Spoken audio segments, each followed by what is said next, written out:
Good morning everyone. कैसे हैं आप सभी? आई होप आप सभी लोग अच्छे होंगे। मैं निकिता चौधरी स्वागत करती हूँ आप सभी का हमारे एग्जाम जर्नी परिवार में। और आज के सेशन में हम देखने वाले हैं क्या? आज के सेशन में हम देखने वाले हैं 26 जुलाई की इंपॉर्टेंट करंट अफेयर्स। तो स्टार्ट करते हैं अपनी क्लास को। और हमारा फर्स्ट क्वेश्चन क्या हो जाता है? हमारा फर्स्ट क्वेश्चन हो जाता है, विच mission of ISRO will awarded the prestigious world space award 2024? आपसे क्या पूछ रहा है कि इसरो के किस मिशन को प्रेस्टिजियस अवार्ड, कौन सा अवार्ड हो जाता है? वर्ल्ड स्पेस अवार्ड 2024 से सम्मानित किया जाएगा। पहली बात तो ये आती है कि सम्मानित कहां पर किया जाएगा और किसके द्वारा किया जाएगा। तो कहां पर किया जाएगा? अभी क्या होने वाला है? 75th एडिशन होने वाला है किसका? International international astronautical astronautical Congress. किसका सेशन होने वाला है? 75th सेशन होने वाला है इंटरनेशनल एस्ट्रोनॉटिकल कांग्रेस का। इसमें इसमें इंटरनेशनल एस्ट्रोनॉटिकल फेडरेशन के द्वारा इंटरनेशनल एस्ट्रोनॉटिकल फेडरेशन के द्वारा हमारी जो इसरो है उसको सम्मानित किया जाएगा वर्ल्ड स्पेस अवार्ड से। ये हो कहां पर रहा है? एक चीज ये भी इंपॉर्टेंट हो जाती है। तो ये कहां पर हो रहा है? मिलान। और मिलान कहां पर है? इटली में। बिल्कुल सही बात। तो ये इटली में हो रहा है और वहां पे ही हमारे इसरो को सम्मानित किया जाने वाला है। अब आपसे पूछ रहा है कि इसरो के किस मिशन को सम्मानित किया जाएगा? तो किस मिशन को किया जाएगा? अरे हाँ हाँ, उसी मिशन को जिसने लैंड किया था south pole of the moon पर। और हमारा इंडिया बन गया था फर्स्ट कंट्री मून के साउथ पोल पर लैंड करने वाला। तो कौन सा मिशन होता है वो? हमारा चंद्रयान 3। तो हमारे चंद्रयान 3 मिशन के लिए इसरो को सम्मानित किया जाने वाला है प्रेस्टिजियस वर्ल्ड स्पेस अवार्ड से। इसके साथ साथ मैं आपको बता दूं कि इसरो को कई सारे और अवार्ड्स भी मिल चुके हैं चंद्रयान 3 मिशन के लिए, जिनमें से इंपॉर्टेंट ये दो अवार्ड्स हो जाते हैं। कौन कौन से? लिप्सन ल्यूनर प्राइज और एविएशन वीक लॉरेट्स अवार्ड। इन दोनों अवार्ड्स को भी आपको याद रखना है। अगर हम अब बात करें चंद्रयान 3 के बारे में, तो ये कुछ चीजें हो जाती है जो चंद्रयान 3 के बारे में हो जाती है इंपॉर्टेंट, और अब इनको फटाफट से कर लेते हैं रिवाइज। जो हमारा चंद्रयान 3 है वो लॉन्च कब हुआ था? 14 जुलाई 2023 को लॉन्च हुआ था। कहां से लॉन्च हुआ था? तो सतीश धवन स्पेस सेंटर श्रीहरिकोटा आंध्र प्रदेश से इसको लॉन्च किया गया था। ये कहां पर ये पहुंचा था? South pole of the moon पर पहुंचा था। और साउथ पोल पर पहुंचने वाला भारत बन गया था पहला कंट्री, पहला देश बन गया था जिसने लैंड किया था south pole of the moon पे। उसके बाद किस रॉकेट से इसको लॉन्च किया गया था? तो LVM-3 M4 से इसको Mark 4 से इसको लॉन्च किया गया था। इसमें जो लैंड किया गया था उसका नाम क्या हो जाता है? उसका नाम हो जाता है विक्रम। रोवर का नाम क्या था? प्रज्ञान। ये क्वेश्चन पता नहीं कितनी बार चंद्रयान 3 से पूछे जा चुके हैं। तो पिछले साल इसलिए पूछा जा रहा था क्योंकि इसको लॉन्च किया है, और इस बार इसलिए पूछा जा रहा है क्योंकि इसको बहुत सारे अवार्ड्स दिए जा रहे हैं। तो ये सारे ही क्वेश्चन इंपॉर्टेंट हो जाते हैं। इन्हें बार बार आपको एक बार देखते रहना, गो थ्रू करते रहना है। हम भी बार बार रिवाइज करेंगे वैसे, पर आपको क्या करना है? शॉर्ट नोट्स बनाने हैं और फटाफट से इनका रिवीजन भी करते रहना है। विक्रम क्या हो जाता है? लैंडर। रोवर क्या हो जाता है? प्रज्ञान। जो लैंडिंग पॉइंट है जहां पर हमारे चंद्रयान 3 ने लैंड किया था उसको शिव शक्ति पॉइंट के नाम से जाना जाता है। शिव शक्ति पॉइंट उसका नाम रख दिया गया। हमारे चेयरमैन कौन जाते हैं इसरो के? हमारे चेयरमैन जिनकी अध्यक्षता में हमारा जो चंद्रयान 3 था इसको लॉन्च किया गया, तो वैसे अभी भी यही चेयरमैन है। कौन? एस सोमनाथ जी। अच्छा, मैंने आपको बताया कि ये जो अवार्ड दिया जाने वाला है ये किसके द्वारा दिया जाएगा? इंटरनेशनल एस्ट्रोनॉटिकल फेडरेशन के द्वारा। तो एक बार उसके बारे में भी देख लेते हैं कि ये इंटरनेशनल एस्ट्रोनॉटिकल फेडरेशन क्या हो जाता है। देखो, ये इसमें 68 कंट्रीज है और 397 इसमें मेंबर्स हो जाते हैं। फॉर्मेशन हुआ था इसका 1951 में और हेडक्वार्टर्स हो जाते हैं इसके पेरिस, फ्रांस में। और मैंने अभी आपको बताया कि इसकी 75th मीटिंग कहां पर होने वाली है? इटली के मिलान में होने वाली है, और वहीं पर हमारे इसरो को सम्मानित किया जाने वाला है। इतनी चीजें क्लियर है ना? क्या कह रहा हूँ मैम? बहुत ज्यादा पढ़ा दिया? अरे टेंशन नहीं लेनी है, बहुत ज्यादा कुछ नहीं है। ये सारी बेसिक चीजें हैं। चंद्रयान 3 के बारे में तो आपको पता ही होगा, पढ़ाया ही क्या है? बस ये थोड़ा सा ही तो पढ़ाया है मैंने। और नहीं भी पता है तो हम बार बार इसे पढ़ेंगे तभी तो याद होगा, क्योंकि भाई ये क्वेश्चन बहुत ही ज्यादा इंपॉर्टेंट हो जाता है। और यहाँ से 100% चांस है कि आपके कमिंग एग्जाम्स में यहाँ से क्वेश्चन आपको जरूर जरूर जरूर देखने को मिलेगा। कुछ भी पूछ सकता है। ऐसे तो मैं आपको डायरेक्ट करा देती इसरो को कौन से मिशन को अवार्ड मिल रहा है, हाँ एक टिक लगा के आगे चल देते। लेकिन भाई वो डायरेक्ट क्वेश्चन नहीं पूछेगा, इसकी प्रोबेबिलिटी बहुत कम है कि वो डायरेक्टली ही क्वेश्चन पूछ ले। वो क्या पूछेगा, क्या पूछेगा, वो पूछे पीछे से जाके पूछेगा, चंद्रयान 3 की लोन, जो भी अभी मैंने आपको चंद्रयान 3 के बारे में बताया, ये सारी इंफॉर्मेशन पूछेगा। और फिर आप बोलोगे कि यार एसएससी तो ना 1.5 साल पुरानी करंट अफेयर्स पूछ रहा है। भाई एकदम से 1.5 साल पुरानी, हाँ कुछ कुछ चीजें हैं जो एसएससी पूछ रहा है, लेकिन कुछ कुछ चीजें हैं जो अभी भी करंटली करंट अफेयर्स में रिलेट हो जाती है, और उनसे रिलेट करके वो पीछे की पूछ लेता है ना। तो इसीलिए हमारा फर्ज बनता है कि अगर ऐसा कोई क्वेश्चन आया तो उसके बारे में सारी इंफॉर्मेशन हम पढ़ के आगे चले, क्योंकि ये क्वेश्चन हो जाते हैं बहुत ही इंपॉर्टेंट। नेक्स्ट क्वेश्चन आपसे क्या कह रहा है, what is the rank of India in Henley passport index 2024। 2024 में जो हेनले पासपोर्ट इंडेक्स रिलीज किया गया है उसमें इंडिया की क्या रैंक है। वैसे जो हेनले पासपोर्ट इंडेक्स है ये एक साल में 3 बार रिलीज किया जाता है, यानी कि क्वार्टरली इसको रिलीज किया जाता है। इस बार इसमें इंडिया की क्या रैंक आई है, जो अभी हाल ही में इस क्वार्टर में रिलीज किया गया है, तो इसमें इंडिया की रैंक आई है 82। इंडिया के साथ साथ 82 रैंक आई है सेनेगल, सेनेगल की भी 82 रैंक आई है, और तजिकिस्तान की भी रैंक 82 ही आई है। ये हेनली पासपोर्ट इंडेक्स वैसे होता क्या है, देखो ये जो इंडेक्स है ये बताता है कि किसी भी देश का जो पासपोर्ट है वो कितना स्ट्रोंग है। कैसे बताता है, वो उस आधार पर बताता है कि कितनी कंट्रीज है जो किसी देश के पासपोर्ट को वीजा फ्री एंट्री दे रही है। तो ये 82 रैंक आई है इंडिया की, तो इंडिया को कितनी कंट्रीज में वीजा फ्री एंट्री मिल सकती है। इंडिया और सेनेगल और तजाकिस्तान इन तीनों की 82 रैंक आई है, तो ये 58, जो 58 कंट्रीज है उनमें वीजा फ्री एंट्री ले सकते हैं, वीजा फ्री एंट्री ले सकते हैं। तो फिर मैम इस इंडेक्स को टॉप किसने किया, चलो ये भी देख लेते हैं। तो इसमें फर्स्ट आया है कौन, सिंगापुर। सिंगापुर ने इस इंडेक्स को टॉप किया है, और सिंगापुर 95 कंट्रीज में वीजा फ्री एंट्री ले सकता है। तो लास्ट कौन आया, लास्ट आया हमारा पड़ोसी, वही पड़ोसी जहां पर तालिबानियों ने कब्जा कर लिया है। अब तालिबानियों का रूल चल रहा है वहां पे, और वहां से अपने भारतीयों को वापस लाने के लिए हमने कौन सा मिशन भेजा था, जल्दी बताओ कौन सा, देवी शक्ति मिशन, बिल्कुल सही बात। तो लास्ट इसमें कौन आया है, अफगानिस्तान। इस इंडेक्स में लास्ट कौन आया है, अफगानिस्तान। फटाफट से कुछ इंपॉर्टेंट इंडेक्स में इंडिया की रैंक हम देख लेते हैं, और ये सारे जो इंडेक्स हो जाते हैं ये काफी इंपॉर्टेंट हो जाते हैं। आप जल्दी जल्दी मेरे साथ बोलते रहना, क्योंकि ये सारे इंडेक्स मैं आपको करा चुकी हूँ, ये सिर्फ आप लोगों के लिए एक रिवीजन है। मेरे साथ साथ बोलते हुए चलोगे। एनवायरमेंट परफॉर्मेंस इंडेक्स में इंडिया की क्या रैंक आई है, 176। ग्लोबल पीस इंडेक्स में 116। ग्लोबल जेंडर गैप इंडेक्स में 129। एनर्जी ट्रांजिशन इंडेक्स में 63। प्रेस फ्रीडम इंडेक्स में 159। इसको रिलीज कौन करता है, reporters without borders. Gender in equality index में 108। वर्ल्ड हैप्पीनेस इंडेक्स में 126। ह्यूमन डेवलपमेंट इंडेक्स में 134।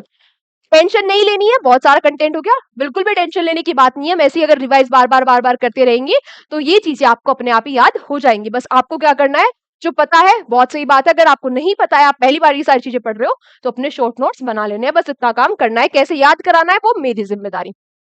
नेक्स्ट आपसे पूछ रहा है, recently which organisation release the global state of forest report 2024। तो आपसे पूछ रहा है कि किस ऑर्गेनाइजेशन ने global state of forest report 2024 को रिलीज कर दिया है। तो ये किस ऑर्गेनाइजेशन ने रिलीज किया है, ये किया है एफएओ ने, यानी कि फूड एंड एग्रीकल्चर ऑर्गेनाइजेशन ने। सबसे इंपॉर्टेंट क्वेश्चन यहाँ पर ये हो जाता है कि इसकी थीम क्या हो जाती है। तो इसकी थीम हो जाती है accelerating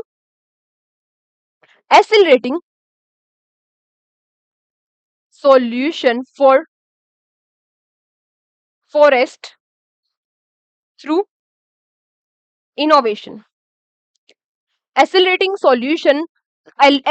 solution for forest through innovation, ये इसकी थीम हो जाती है। अच्छा इसमें क्या बताया गया है, इस इंडेक्स में बताया गया किसके द्वारा रिलीज किया गया, एफएओ के द्वारा रिलीज किया गया। और इस इंडेक्स में बताया गया कि जो फॉरेस्ट में ग्रोथ हो रही है, उस हिसाब से सबसे टॉप पर, जो फॉरेस्ट में ग्रोथ कर रहा है उस हिसाब से सबसे टॉप पर कंट्री हो जाता है China.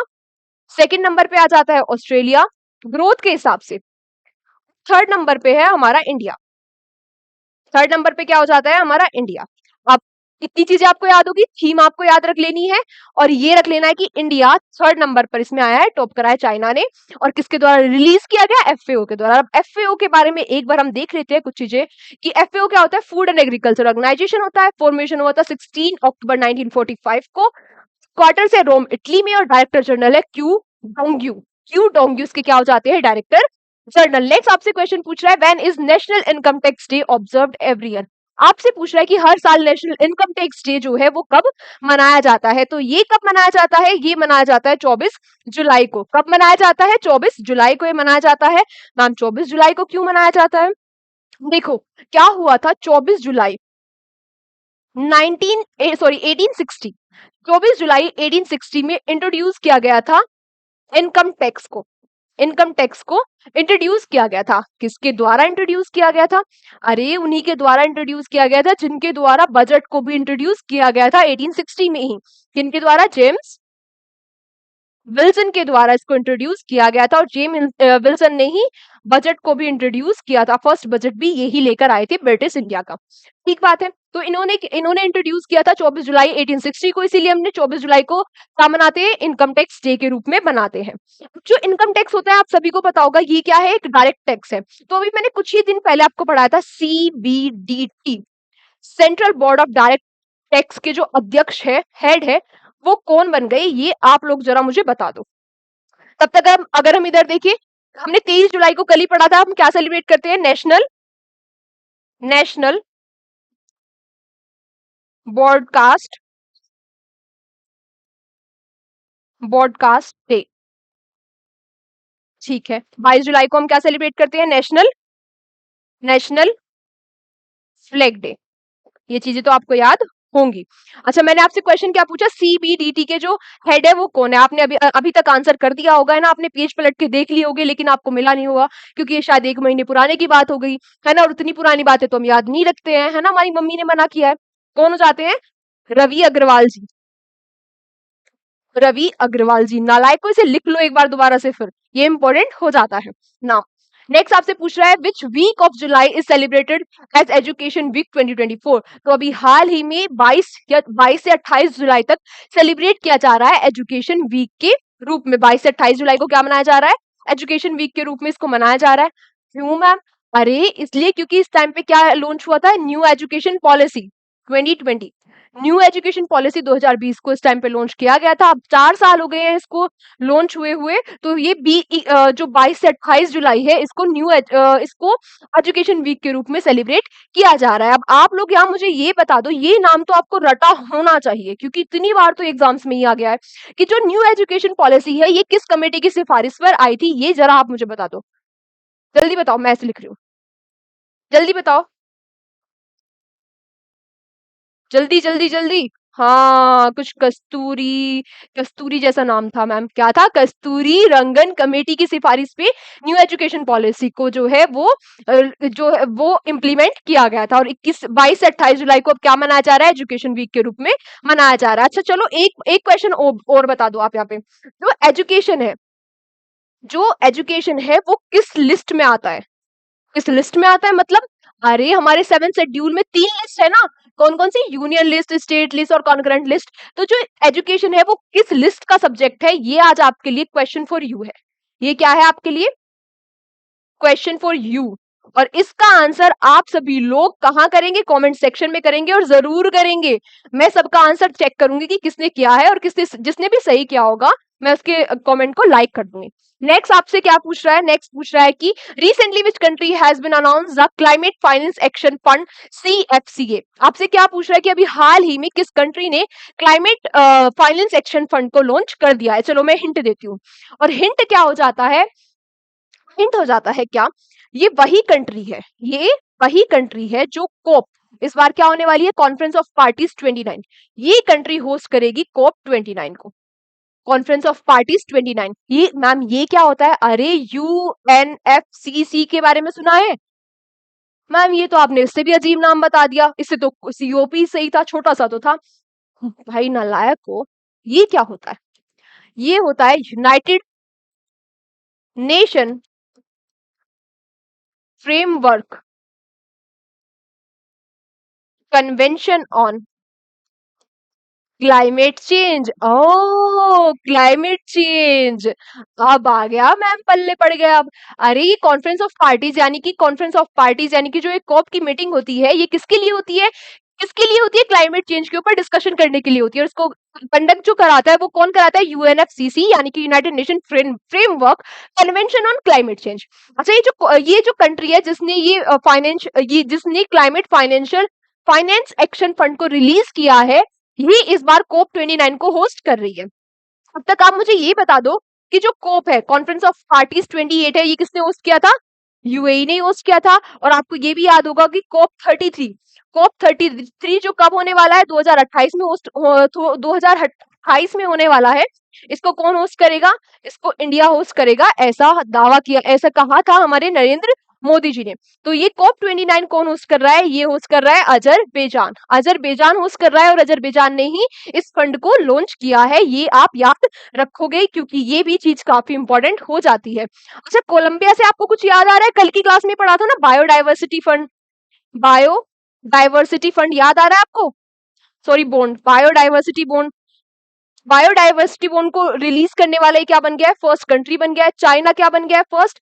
First carbon fibre train को लॉन्च करने वाला फर्स्ट कंट्री बन गया है। कार्बन फाइबर ट्रेन को लॉन्च करने वाला फर्स्ट कंट्री बन गया है। दोनों क्वेश्चन कल की क्लास में ही थे, है ना। सऊदी अरेबिया क्या बन गया है? ये फर्स्ट कंट्री बन गया है जो ई स्पोर्ट्स गेम्स को होस्ट करेगा, 2025 में। ये क्या बन गया था? Saudi Arabia.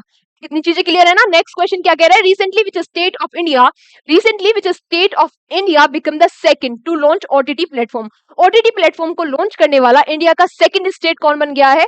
तो सेकंड स्टेट बन गया है मेघालय। मेघालय ने अभी लॉन्च कर दिया है हेलो मेघालय। मैम, ये ओटीटी प्लेटफॉर्म क्या होता है? इनके बारे में तुमने कभी सुना ही नहीं है। नेटफ्लिक्स तो हम बिल्कुल भी नहीं देखते हैं, तो हमें पता भी नहीं है। देखा है ना नेटफ्लिक्स, तो वही क्या होता है, वही क्या होते हैं? ओटीटी प्लेटफॉर्म होते हैं। तो अब राज्य ने मेघालय बन गया है दूसरा राज्य जिसने अपना खुद का ओटीटी प्लेटफॉर्म लॉन्च कर दिया है। मैम, दूसरा तो ठीक है, तो पहला कौन था? फर्स्ट था केरला, अब सेकंड बन गया है मेघालय। इतनी चीजें आपको याद रखनी है। अगला क्वेश्चन पूछ रहा है आपसे, अंडर द जल जीवन मिशन के under how many rural household has get the tap water connection till July 2024। तो जो ये मिशन था, क्या था? जल जीवन मिशन। आपसे पूछ रहा है इसके तहत 2024 में अभी जुलाई तक कितने घरों में टैप वाटर कनेक्शन पहुंच गया है? तो ये पहुंच गया है कितने घरों में? 15 करोड़ घरों में पहुंच गया है। इसीलिए जो ये मिशन है, ये न्यूज में भी था। लॉन्च कब किया गया था इस मिशन को? इस मिशन को लॉन्च किया गया था 15 अगस्त 2019 को। और इस मिशन का टारगेट क्या था? इस मिशन का टारगेट था कि 2024 तक हमें हर घर में टैप कनेक्शन पहुंचाना है, टैप वाटर कनेक्शन को पहुंचाना है। और अभी बताया गया कि भाई 15 करोड़ घरों में जो टैप कनेक्शन है वो पहुंचाया जा चुका है। तो इतनी चीजें आपको याद रखनी है। जल जीवन जो मिशन है, ये कब लॉन्च हुआ था? ये 15 अगस्त 2019 को लॉन्च किया गया था। नेक्स्ट आपसे क्या पूछा है? Recently India has get the right to operate Mongla port को ऑपरेट करने का राइट मिल गया है इंडिया को, ऑफ विच कंट्री? तो आपसे पूछा कि ये जो मोंगला पोर्ट है राइट मिल गया, वो तो सही बात है। तो ये मोंगला जो पोर्ट है, ये है किस कंट्री का? तो ये उसी कंट्री का हो जाता है जिसकी कैपिटल हो जाती है ढाका, जिसकी करेंसी हो जाती है टका। हमारा पड़ोसी कंट्री है ना ढाका टका। यार मैम, आप हर बार यही बता दियो कैपिटल करेंसी, ऐसे याद ही नहीं आ रहा कितनी सारी तो कैपिटल करेंसी होगी, हम तो कंफ्यूज हो गए। ऐसा कुछ हो गया क्या? चलो, इनकी मैं आपको पीएम भी बता देती हूँ। पीएम है यहाँ की शेख हसीना जी। अरे, शेख हसीना बांग्लादेश, हाँ बिल्कुल सही बात। तो ये बांग्लादेश का जो मोंगला पोर्ट है, इसको अभी इंडिया ऑपरेट करेगा, इंडिया को इसके राइट मिल गए हैं। और ये थर्ड पोर्ट बन गया है। ये क्या बन गया है? ये थर्ड पोर्ट बन गया है जिसको इंडियन गवर्नमेंट ऑपरेट करेगी। मैम, फर्स्ट कौन सा है? अरे, फर्स्ट है ईरान का छाबर पोर्ट ईरान का। ये है फर्स्ट जिसको जो इंडियन गवर्नमेंट है वो ऑपरेट कर रही है। और सेकंड था सितवे पोर्ट। और ये सितवे पोर्ट कहाँ का है? ये है म्यांमार का। अब तीसरा क्या हो गया? बांग्लादेश का मोंगला पोर्ट। ये तीनों ही पोर्ट याद रखने, आपसे डायरेक्टली क्वेश्चन पूछ लेगा कि भाई ये जो पोर्ट है ये किस कंट्री से रिलेटेड है। नेक्स्ट क्वेश्चन आपसे पूछ रहा है कि recently who has been appointed as the prime minister of Estonia. तो एस्टोनिया के जो प्राइम मिनिस्टर है ये कौन बन गए हैं? ये बन गए हैं क्रिस्टिन माइकल जी। क्रिस्टिन माइकल जी अभी एस्टोनिया के जो प्राइम मिनिस्टर है वो बन गए हैं। क्रिस स्टेमर कहाँ के हैं? बोलो मेरे साथ। यूके के। केपी ओली नेपाल के। और मसूद पेजेस्कियन पेजेस्कियन ये कहाँ के हैं? ईरान के। बात करें अगर हम एस्टोनिया के बारे में, तो एस्टोनिया क्या हो जाती है? ये एक बाल्टिक कंट्री है। ये एक बाल्टिक कंट्री हो जाती है। क्यों हो जाती है बाल्टिक कंट्री? भाई ये बाल्टिक सी में है तो बाल्टिक कंट्री हो गई। ये एक बाल्टिक कंट्री है। कैपिटल इसकी क्या हो जाती है? टैलिन इसकी कैपिटल हो जाती है। करेंसी इसकी क्रून हो जाती है। और एलर कैरिस ये इसकी क्या हो जाती है? प्रेसिडेंट इसकी हो जाती है। ये रहा क्या? एस्टोनिया। यहाँ पे है गल्फ ऑफ रिका और यहाँ पे है गल्फ ऑफ फिनलैंड। ठीक है, इतनी चीजें क्लियर। आज तक के हमारे जो क्वेश्चन थे, आज के जो हमारे क्वेश्चन थे वो यही तक थे। अब हम क्या करने वाले हैं? अब हम करने वाले हैं रिवीजन क्वेश्चन। तो अपने रिवीजन क्वेश्चन स्टार्ट करते हैं और फटाफट से हम रिवीजन करेंगे। साथ साथ में आंसर करते हुए चलना है। मैं बोलती रहूंगी और मेरे बोलने से पहले आपको आंसर याद आ जाना चाहिए, क्योंकि रिवीजन करा होगा ना एक बार घर पे जाके, किया है ना। तो चलो स्टार्ट करते हैं। तो स्टार्ट करते हैं।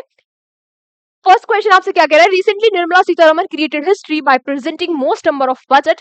How many budget she has presented? तो कितने बजट वो पेश कर चुकी है अभी तक? 7 बजट पेश कर चुकी है, जिनमें से 6 कंप्लीट बजट है और एक इंटरिम बजट हो जाता है। Recently who has been given the men's football player award by AIFF, All India Football Federation के द्वारा मेंस प्लेयर कौन बन गए हैं? ये बन गए हैं लिलिन चुला चेंगेट जी।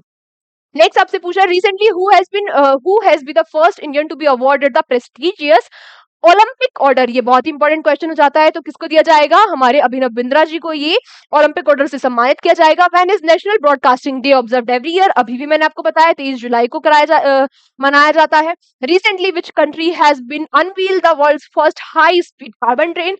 ये भी मैंने आपको अभी रिवाइज कराया। किसने, कहाँ पे लॉन्च हुई है? ये चाइना में हुई है। नेक्स्ट आपसे पूछ रहा है क्या, in collaboration with which country the international financial corp has been issued the world's first biodiversity bond? ये भी अभी रिवाइज का है। Cambodia, sorry Colombia.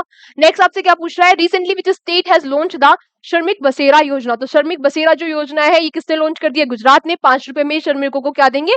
आवाज देंगे, 5 रुपए प्रतिदिन में। What is the rank of India in 65th international olympiad maths olympiad? तो इंडिया की क्या रैंक आई है? इंडिया की 4th रैंक आई है। ये हाई स्कूल लेवल के जो बच्चे होते हैं उनके लिए कॉम्पिटिशन होता है। नेक्स्ट आपसे पूछ रहा है recently Uttar Pradesh has launched which yojana for विच योजना? तो उत्तर प्रदेश ने अभी उपवन योजना और हेरिटेज ट्री अडॉप्शन योजना, इन दोनों योजना को लॉन्च कर दिया है। नेक्स्ट आपसे पूछ रहा है recently which country has won the Indian has won the Hungarian formula 2 grand prix? तो फॉर्मूला 2 ग्रैंड प्रिक्स जीत ली है, कुछ मनी जी ने जीत ली है। ओ, आज के क्वेश्चन यही तक थे। यहाँ पे ये भी याद रखना फॉर्मूला 1 किसने जीती है? ऑस्कर ऑस्कर पेस्ट्री जी ने जीती है फॉर्मूला 1 रेस को। तो आज की क्लास यही तक थी। Thank you so much everyone हमारे साथ सेशन में एंड तक बने रहने के लिए। कल के सेशन में आप सभी लोगों से फिर से मुलाकात होगी, पर लास्ट में आप सभी लोगों के लिए स्वामी विवेकानंद जी के द्वारा कही हुई एक लाइन, भरोसा भगवान पर हो तो जो लिखा है तकदीर में वही पाओगे। भरोसा खुद पर है तो भगवान वही लिखेगा जो आप चाहोगे। वाह, मतलब देख रहे हो विचार, देख रहे हो, ये रियलिटी है जिंदगी की। अगर भरोसा भगवान पे है तो भगवान जी ने जो लिख दिया वो लिख दिया। लेकिन अगर आपको अपनी कैपेबिलिटीज पे भरोसा है, अपने आप पे भरोसा है, तो भगवान जी वही लिखेंगे जो आप चाहते हो, है ना। तो अपने ऊपर भरोसा रखो, अपनी काबिलियत पर भरोसा रखो, अपने आप पर भरोसा रखो कि भाई चाहे कितनी भी मेहनत करनी पड़े, मुझे भरोसा है कि इस काम को मैं कर सकता हूँ, इस एग्जाम को मैं निकाल सकता हूँ या निकाल सकती हूँ।